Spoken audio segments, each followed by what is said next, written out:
Welcome to the Live Out Loud Show. I'm your host, Brooke Thomas, and today you're in for a special treat.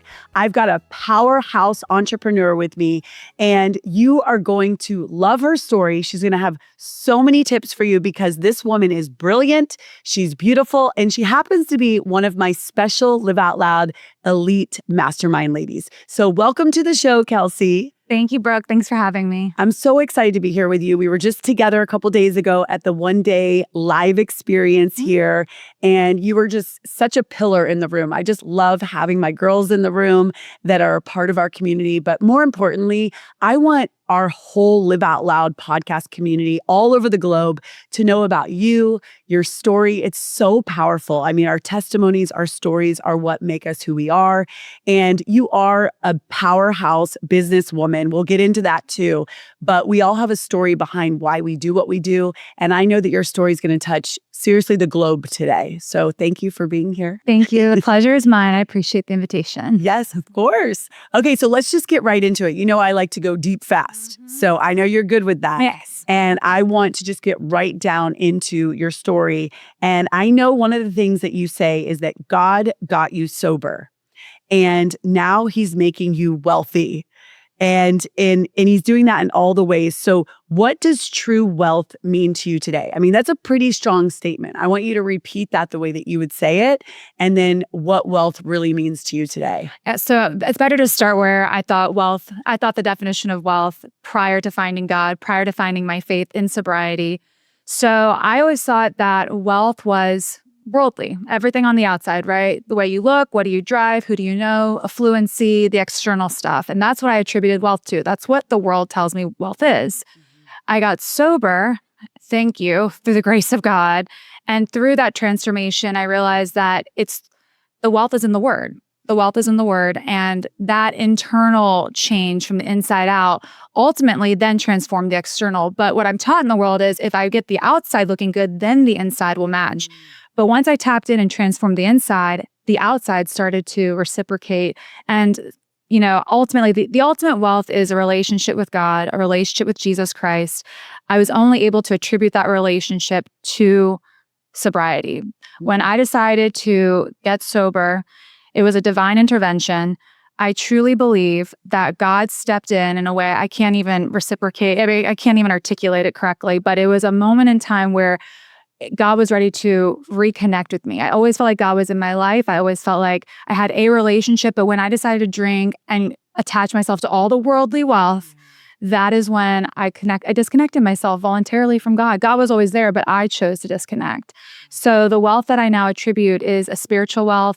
And then through tapping into that spirituality, I've been able to obtain some wonderful external things. Yes, I love that. When you said wealth is in the Word, take us back to, okay, so how many years have you been sober? 6.5 going on 7. Okay, so congratulations to that. Thank you know, you're so beautiful on the outside, but you're so beautiful on the inside. And I know that so many women look to women that are successful, beautiful, and they really do emulate, you know, what is working for them. So I love having this conversation because mocktails are way more popular these days anyway. Health, becoming healthier. The next generation actually is saying that alcohol is kind of like what my generation is feeling like cigarettes are, you know? And I love that because I have daughters that are 17 and 20 and I'm like, yes, more of that.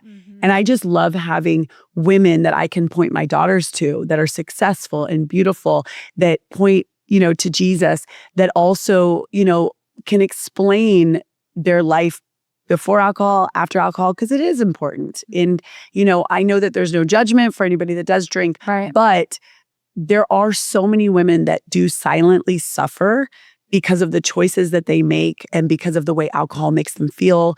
I know I have conversations all the time with women in their 40s and 50s and just the inflammation alone, just from a health perspective alone. So I love that you talk about it openly. Yeah. You still have so much fun. That's the one thing about you, that anytime I've been around you in an atmosphere where there's music playing, I mean, you are the first one on the dance floor. Having so much fun. And, you know, you're like, us Florida girls, we know how to get low on the dance floor. And I love that about you. I love that we are women that, you know, can love Jesus. We can be healthy. We can dance on the floor. And, you know, and And it doesn't take away from whether you drink or not. And so I just always think that's an important message to talk about because I don't think people talk about it enough in a bold way. So I just want to say thank you for that. Yes. But when you say wealth is in the word, like, can you just take us to like one moment that encounter that you had with Jesus? What was that one moment that really shifted everything? I know there was probably a lot of little moments that got to that one moment. What did that look like for you to go from who Kelsey was before to that moment that shifted everything that really has lasted for 6.5 years? Yes. Well, I can remember the specific date. It's November 23rd of 2018. And I remember just hitting my knees and surrendering. And your book talks about, there's a whole chapter on it, on surrender. Yeah. And God activated it for me in that moment. And I remember prior to hitting my knees and surrendering, just an hour prior, I had been climbing this corporate ladder, traveling internationally, doing big contracts, big deals, again, all the worldly things. I had everything on the outside I could want. My family, we were playing like an icebreaker game with like our extended family. And they asked, if you could exchange places with anyone at this table, who would you exchange lives with? And they all unanimously chose to trade lives with me because I, on the outside, had projected this idea of like money and travel and worldly things. And I crumbled internally. And literally within an hour, I hit my knees and I asked God for help. And it was through that moment that I felt like God was pulling me into the Word. God was calling me back home. Like that was just like a return to self, a return to home. Wow, that's beautiful. So it just happened in that moment. And from that moment on, everything shifted. Everything shifted. I mean, God, like you said, God comes to us in an instant. Yeah. That was my instant. I love that. Thank you for sharing. Yeah. I know. And thank you for shouting out my book because even the other day at the event, you're like, page 69. Oh, yeah. Wow, that girl's got my book down. So I'm studying it. It is a living, breathing text to study. Okay. That's exactly what I wanted it to be. So thank you for saying that because I'm like, I don't want to write a book, just write a book. I want it to be active. I want it to be for women like you that really could pull it out and really apply it. And you've said you've done that. It means so much to me because I want other women to be able to apply it because really and truly, I just point people back to Jesus, point people back to the Word. And I just want you to be the best version of yourself and have tools because we all need tools to just keep growing. So thank you for saying that. Yeah, absolutely. Okay, so now let's actually talk about, thank you for just, I always love for my audience to know a little bit more about the woman behind the brand, the woman behind the successful business. Right. Because again, on the outside, there's always so much perception, judgment about the way we look, about the way things look. Oh, you don't understand, Kelsey, what I'm going through. Kelsey, that's nice for you to have all this success, but you have no idea what it's like for me because I'm going through this. And I just love that you are just so vulnerable with your story because you do know you have been through a lot. And so I want to talk about the business now. I mean, this is like what your jam is, and you are so incredible. I know you lead a national company in high demand industries, and yet your foundation is so clearly faith.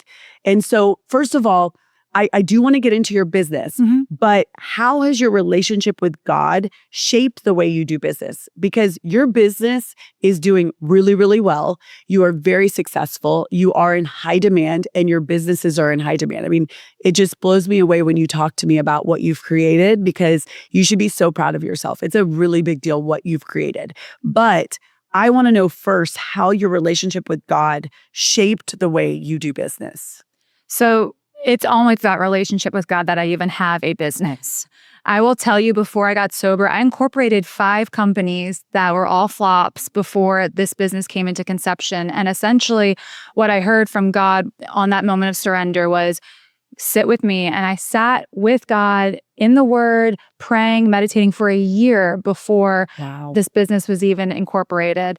And from that, I received just divine guidance, and nothing felt forced. The clients came naturally, but that's because the relationship with God was founded first. Like that's the bedrock, right? The foundation has to be solid. So, and trust me, as like a go-getter and like a highly functioning, motivated person, I wanted to just start the business the very next day. I'm like, I want to be a New York Times bestselling author, start a podcast.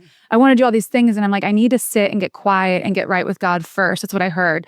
And by falling in obedience to that, I really believe God's blessed the business as a result because He's guiding it. There's no blueprint, really. Yes. I mean, there's strategy, but there's no real blueprint other than the opportunities to start helping people came before we even had like an incorporated company. So, Okay, so let's talk about your company. So tell me about how this came about, what exactly you do. I want everybody listening because we have people all over the globe listening. So I want you to explain exactly what your company does, what are the ideal clients and customers that you have, and how did this all come about? And, from where you started into where you are now, I want you to just be able to share for people that are so curious. sure. So it's called G Tec Talent. It's a national women-owned staffing firm. We have recruiters in every time zone, and we essentially work with enterprises to help find quality talent and help people find amazing career opportunities. And the way the business was conceptualized was during COVID 2020. We actually had just enterprise partnerships that I'd worked with in the past that were looking for people. People started moving, and there was just a lot of attrition in certain businesses.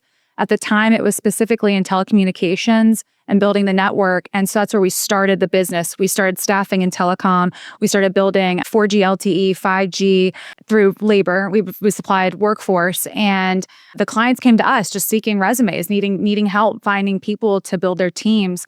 And then from that, we fostered these relationships, and we've just branched into so many new verticals: manufacturing, logistics, AI, retail, finance, sales, marketing, construction. I mean, it's just like exploded in this like amazing way. And you know what? It's almost 85% of it's referral based. Wow. 85% That's of it. incredible. That says a lot about you Thank and you. a lot about the way you do business. And what's your favorite part? Like, what has been your favorite and what's been the most surprising? I think my favorite part's actually helping people find their dream careers. I love hearing when people apply for positions they don't even think they're applicable to, or they don't qualify, and then they end up doubling their income through these offer letters, changing their families' lives. That for me is the impact part. And then from the enterprise side, I love seeing our happy clients. They're happy with us. They come back, they repeat, they give us referrals because they have such a white glove experience.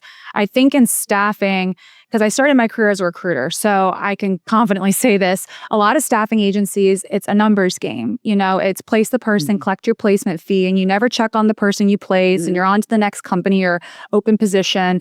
And we do things totally different. The candidate and client experience is synonymous, and we ensure that we're checking in with that candidate a year from now. We send birthday cards, Wow. We really step into a partnership with the candidate and the client, of course.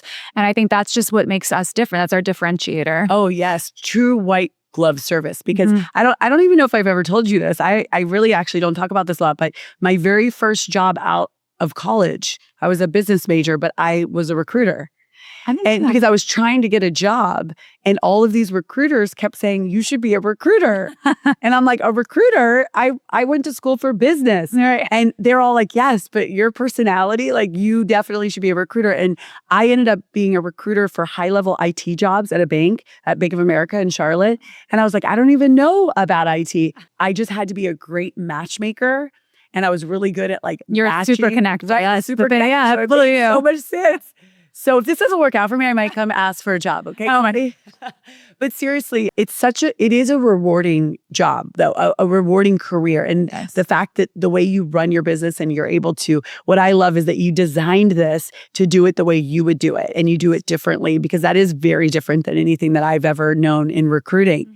And that whole white glove service, that's why you're getting such a high percentage of referrals. I mean, that's amazing. Thank you. So congratulations on that. Thank you. And just while we're sitting here before I move on, if anybody wants to utilize your services, what is the best way that they do connect and they get signed up either as a client, like the company? Because it sounds like you pretty much have just so many different verticals. Like you said, it's so many different companies. So really nobody's left out, right? Like Correct. Anybody that actually needs staffing, they can come to you. Mm-hmm. What do they do? And then what's the best way for people that are looking for incredible jobs come to you? Like how does that process look? Yeah, we have a very seamless process on our website at www.gtectalent.com. That's GTEC-talent.com. And right when you go to the landing page, it will say seeking employment or looking for looking to hire. And then there's an easy 2-minute form you fill out. And then one of our talent associates will reach out and schedule a proper intake with you. I love that. And you'll get the same experience, whether you're a client or candidate. We take the same amount of time to do the intake. And I love that. Yeah. And we'll put that all in the show notes. If someone's listening right now and they're like, I need her, I need this company, because I want to make sure that we just stopped right in the middle of this to make sure, just shameless little plug, because it's worth it. Because you're that good and I want people to know about it. And so I also think, as you're talking about faith in business, there's so many leaders right now bringing more faith into business. I know that's one of the reasons why you probably love the mastermind, but in the way that you set up your culture, the integrity behind your business, I believe part of why you probably have all of these referrals is because it is backed by the way that you do business, your humility, your integrity, your faith, the way that you operate. Is there anything specific that you really teach your team? And the way that do you have core values and a culture that you lead that might be backed a little bit by faith? Maybe it's obvious, maybe it's not, but I'm assuming you've got to have a great team in order to, have the success you have too. So how does that work with your business? Yeah, so it's actually funny. Most of the principles and values that I'm learning through the mastermind, I'm implementing on our Monday morning calls. So whether you talk about honoring people up, down, all around, that's something we've implemented because, again, the candidate client experience has to be the same. We honor them the same. Yeah. So that is one way that we've definitely implemented it through what I've learned through the mastermind. Prior to the mastermind, because I'm on year 1 at the mastermind, anything I've learned, honestly, through sobriety. I mean, sobriety has taught me so much about just life on life's terms and handling things and understanding that people are fallible. We are dealing with people. We're dealing with their livelihoods. We're dealing with companies and organizations with budgets and understanding and making sure my team knows that we're not going to have a perfect day. We're not always going to bat 100 every single day, but we are a team. You always have the support of leadership and those around you, and that no matter what the conversations are or what happens, it's all going to be okay. Like the business will continue to grow, but you have to hold posture and integrity, like you mentioned. That's huge for us. And it's funny, G Tec stands for growth, talent, expertise, and commitment. And that's that's our core principle values. Right. That's our acronym. Oh, I love that. I love that. I know that you also use a powerful phrase, divinely inspired entrepreneurship. What does that mean to you? And how do you hear God in the middle of the hustle? Sometimes it's hard to hear. So I really have to remind myself that I need to slow down. Taking rest is important, but the divine inspiration that comes from whether you're leading a family, a business, a relationship, like whatever it is, it's getting really quiet. For me, it's truly listening to worship music, journaling, putting things out there, creating community with safe, loving people who are also seeking God. I love the whole iron sharpens iron. Your book also talks about it. I'm telling you, this book, everyone get it. It's changing my life. But it's true. Like you have to be in good soil. And so for me, making sure that I'm seeking advice from people like you, like people in our community that are going to guide me back to God. And then when I sit and get quiet, that divine inspiration that comes it's nothing shy of miraculous. I always say, is it odd or is it God? There were times in this business where, truthfully, we weren't always just on this like amazing uphill trajectory of growth and revenue. There were times where we hit lulls, and I'd pray to God and say, God, if this is what you have intended for my life as my purpose in this business, make it abundantly clear. Bring me the people, the connections, the resources, the opportunities. Every time I have given that to God, I'm not kidding you. I'll meet someone at a coffee shop. It's pretty incredible. And it's just God's confirmation of like, keep going. This is the clarity you're looking for. So I love that. That's my divine inspiration. I know. It's so crazy because we talk about this a lot.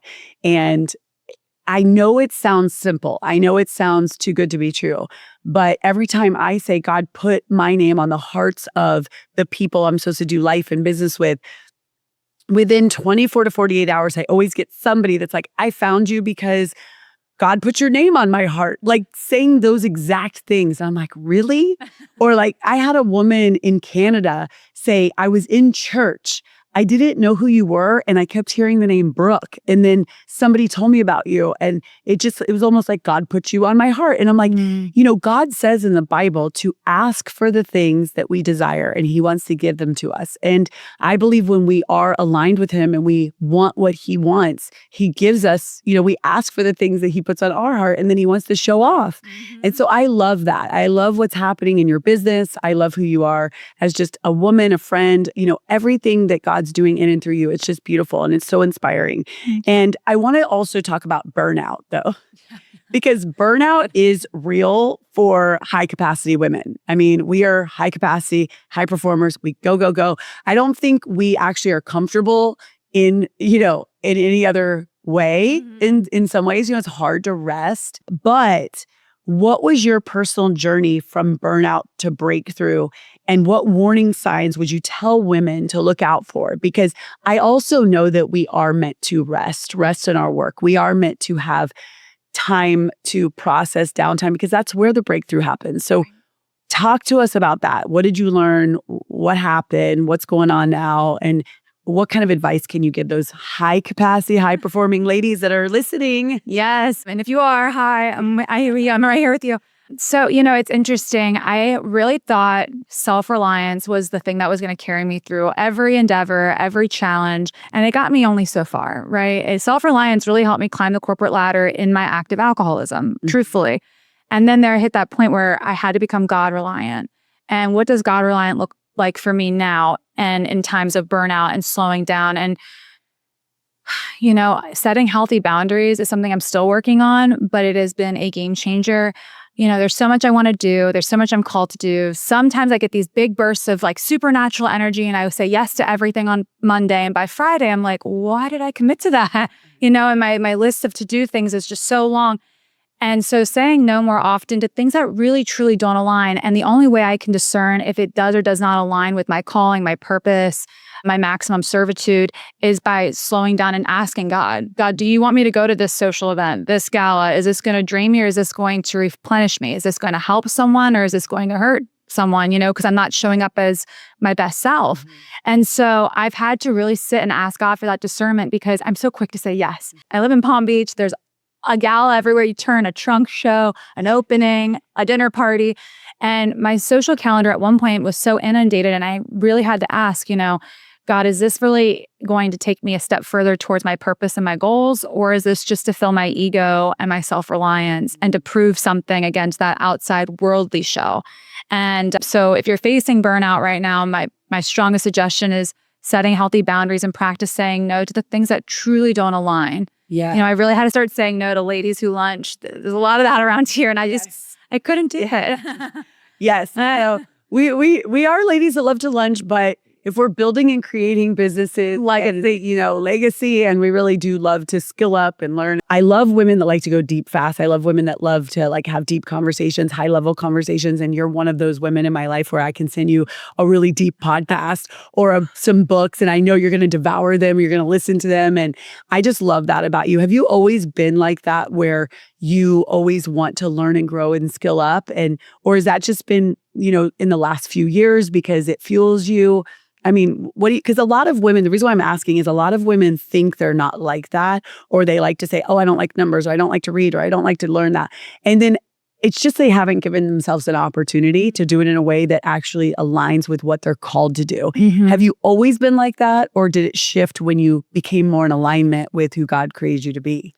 I think before I got sober, I always had a vision to own a business. I always wanted to be an entrepreneur. I always wanted to be involved in some kind of way in a business capacity. But I was raised by two parents. They didn't go to college. I was the first to go to college in my family. I was kind of just grabbing for direction. And through grabbing for direction, I kind of grabbed for alcohol. And I was kind of following this crowd. But I always had on my heart, I want to do this. But I wasn't really quite willing yet to take the action steps required, like you mentioned.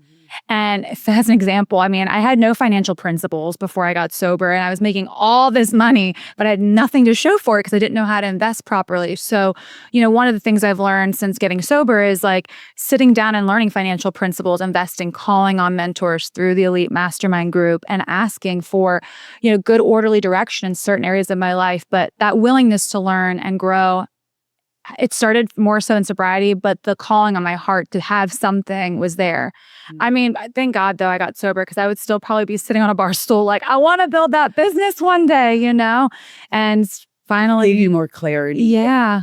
Okay, so I want to ask one more question about being in Palm Beach, because I know you just love Palm Beach so much. I do. And I love that about you, because I grew up here and I grew up in Palm Beach County, and coming back to the island of Palm Beach every time we come for, events or retreats or just being here now with you, I always do feel alive here too. It's just the weather. I love the warm weather. Mm-hmm. And I know for you, you've intentionally chosen to be here because of the peaceful lifestyle near the ocean.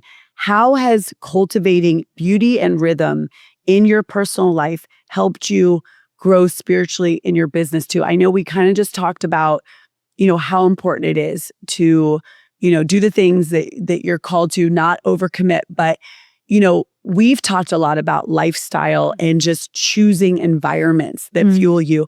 I was reading and listening to somebody else's podcast the other day. It was a doctor, and she was talking about how she specifically lives in Arizona because the dry heat and the atmosphere for her actually helps her to come more alive. And she notices when she goes to more like humid temperatures, like probably Florida, or she feels so tired and drained. And I thought that was really interesting, because I used to live in North Carolina. And at one point, I mean, everything around me was what everybody else wanted. Like, we lived on a beautiful lake. We had a boat. We had a big house, because you can get so much more for your money. And I felt like I was supposed to be happy, but the environment, for some reason, the environment, it felt flat to me. I did not feel energized. But anytime I'm around the ocean, I could be in California or here, palm trees, blue skies, like there's something about that. And it's crazy, because some people, live in environments where, they're inside a lot, or it rains a lot, or it snows a lot, and it does not bother them. But to me, I have really understood the value of environment. And I really think the more I talk to high-performing women, that plays such a big role, and even on health too.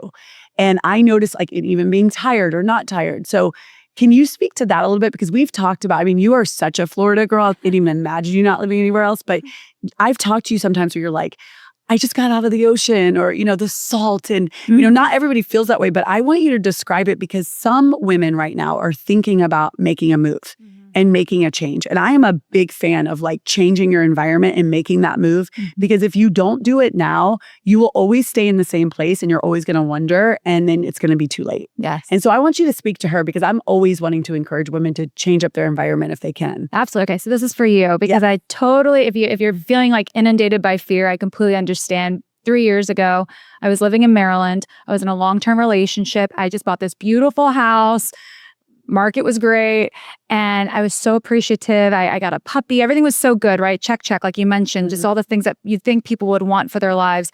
And I had this calling to move down to Palm Beach. I had a mentor that was down here. I was visiting frequently. I had clients in the Boca area. And I'm not kidding you, within like a 30-day window, I ended that long-term relationship. I put the house on the market.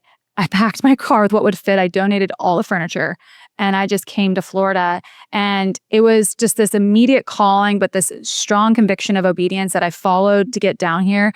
And I am so forever grateful that I listened, because to your point, I feel like for me, I have to be in a place that activates me, activates me in some way. For me, Palm Beach activates me. Aesthetically, it's beautiful, but the affluency as far as people and opportunity is here. And then also, the sober community for me is like invaluable down here. And the environment itself, like you mentioned, the ocean, I love collecting shark's teeth. I love seeing the sunrise. Like for me, that's my that's where I can hear the still soft voice of God.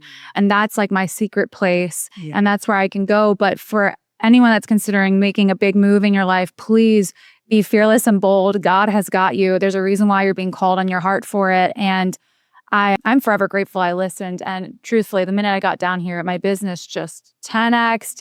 I met you. Everything just got really good. The confirmation of the decision was so affirming, so affirming. I love hearing that, because obviously I'm a big fan. I moved in my 40s when my husband was in his 50s. Our girls were starting middle school and high school. From, the East Coast to the West Coast, people thought we were crazy, and it was the best thing that we could have ever done. And you know what? You never know. There might be another move in the near future to come back. I mean, everyone keeps telling me I'm going to be in Florida again soon. So you never know. Awesome. At least half and half, maybe. Okay, I want to ask you the final two questions that I ask my podcast guests often. Okay, you ready? The first one, I know you're really, really bold already. Like you're a bold woman. But if you were 10 times more bold right now, like if I could just put 10 times more boldness on you, what would you be doing differently?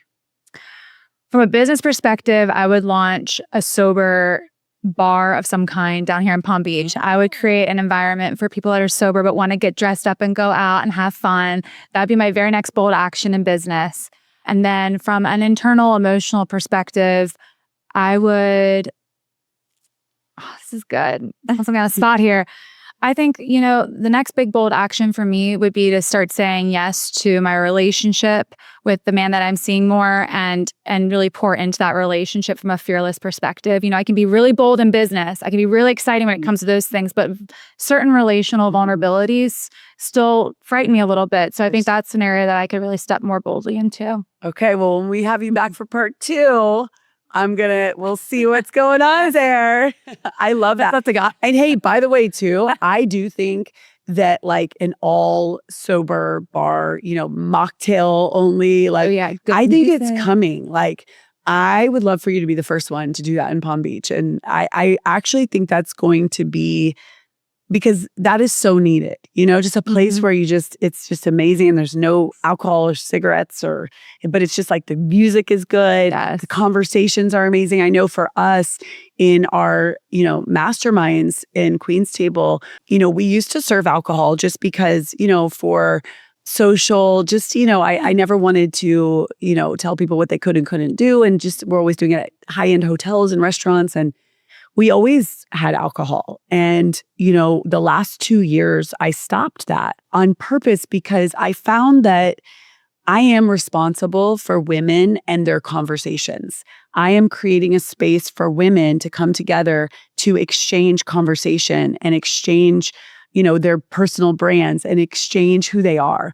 And I found that I could be responsible for women having the best conversations that are clear. They feel amazing. They've invested a lot of money. I want them to wake up and feel good in the morning. Or I could be a catalyst to create conversations that if somebody came in and they're having a bad day, I was responsible for women potentially losing their reputation.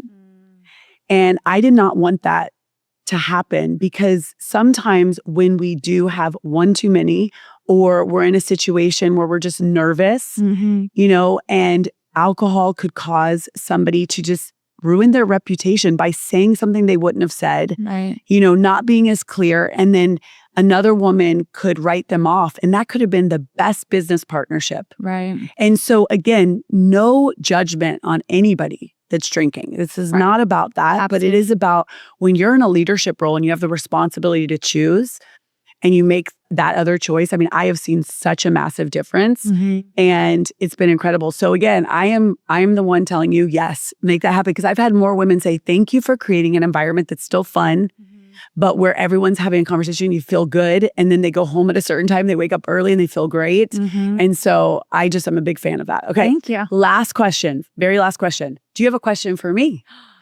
Yeah. Putting you on the spot. No, I love it because I think about this all the time. Okay. I would love to know, what is the number one routine or habit you do in the morning beyond prayer and reading scripture and journaling? What other habit that do you advocate for that like attributes to your massive success, your supernatural energy, which you also talk about in the book? But yes. I do.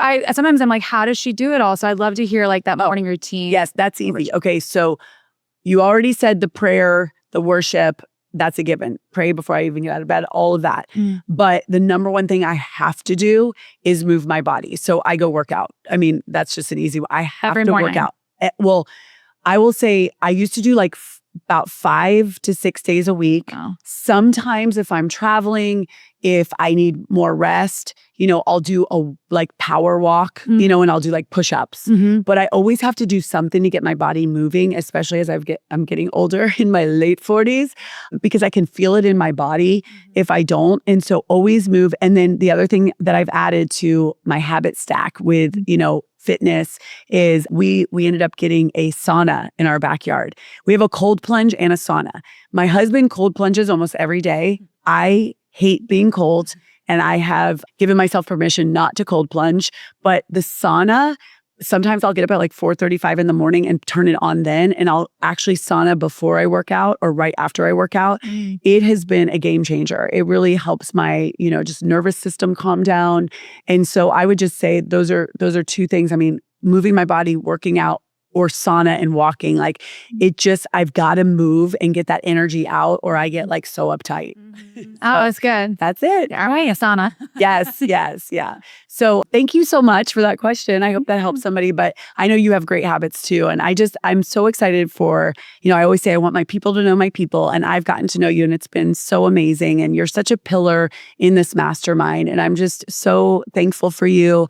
I'm grateful for what you represent in the category of business, and just, a woman that is so vulnerable about your story and your relationships. And I can't wait to celebrate the next season with you of where God's taking you. So thank you for being here. Thank you for having me. It's been a blessing. Thank you. And let us know what you loved the most about this episode. We cannot wait to share you back. So tag Kelsey, go check her business out, and share her with everybody that you know.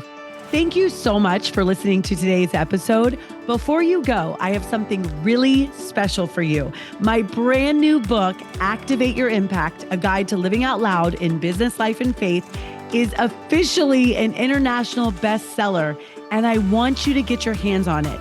If you're ready to break free from fear, build with bold faith, and walk confidently in your God-given calling, this book was written for you. Inside, I walk you through 12 powerful activations to help you step into your purpose, expand your influence, and finally live the abundant life God prepared for you. And when you grab your copy, guess what? I have, of course, 3 incredible free bonuses too. I have been getting so much feedback about all of the bonuses in this book. I'm so grateful to share this with you. Your next level of impact is waiting. Do not wait. Click the link in the show notes below, or just search Activate Your Impact on Amazon to get your copy today.